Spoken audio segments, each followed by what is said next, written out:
Salamlar, vaxtınız xeyir olsun. Mən Adgözəl Lakşin, insan psixologiyası metodistiyim.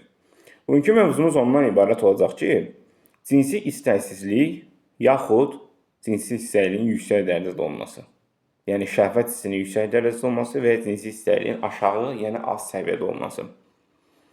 Bu hansı qeyd etdiyimiz iki məqam var ki, onlar adətən insanın ailə qurandan sonrakı fəaliyyətini daima tənzimləyir. Ya az, ya çox. Ya ayrılıq, ya daimi münasibət. Kimlər bu mövzunu bəzən ailə qurmamışdan qabaq danışmır, sadəcə sevgi, bir-birlərinə bağlanmaq, müəyyən etik çərçivə daxilində, qeyri-etik çərçivə çıxmama şərti ilə bu məsələləri pərdə altında söhbət etmək lazımdır ki, ailə qurduqdan sonra bəlkə bunların cinsi mövzular bir-birlərini qane etmir.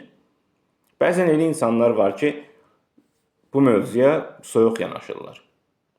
Müəyyən müddətdən bir yanaşma tərzləri olur ailə qurandan sonra.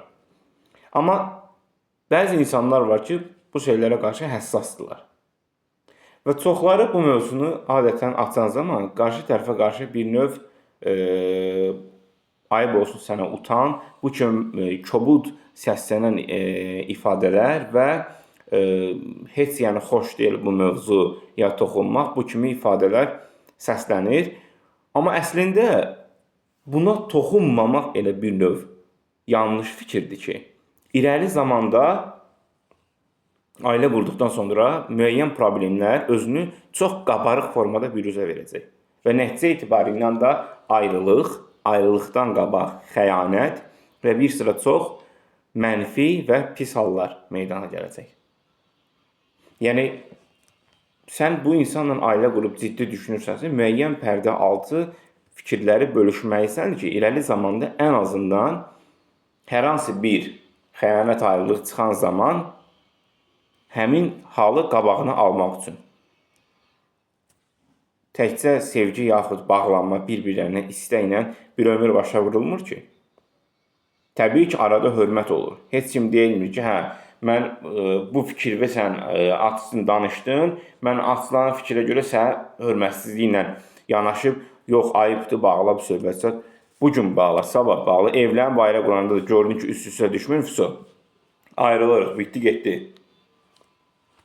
İstəmirəm səni. Bu kimi hallar təbii ki, olur. Ona görə mütləq şəkildə hər hansı pərdə altında olsa da cinsi münasibətləri ən azından söhbət etmək lazımdır.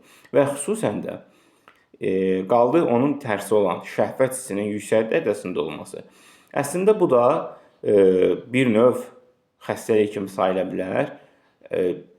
Bir yandan yaxşıdır, digər yandan pis. Yaxşı tərəfi odur ki, təbii ki, qarşı tərəfi təmin etmək istəyir. Pis tərəfi də ondan ibarətdir ki, qarşı tərəf bəlkə o istək orta səviyyədədir. Sən daima tələb etdiysən, bəlkə o sənə qarşı soyuyur. Yəni, istəksizlik kimi hallar. Yəni, ən azından 50-60% orta səviyyədə olmağı məqbul sayılır. Bu qədər. Suallarınız olduğu təqdirdə şərh bölməsinə yaza bilərsiniz, yaxud mesaj bölməsindən də şəxsiyə suallarınızı verə bilərsiniz. Seanslarımız əyani və onlayn həyata keçirilir və hal-hazırda davam edir. Qoşula bilənlər adlarını və soyadlarını qeyd edə bilərlər.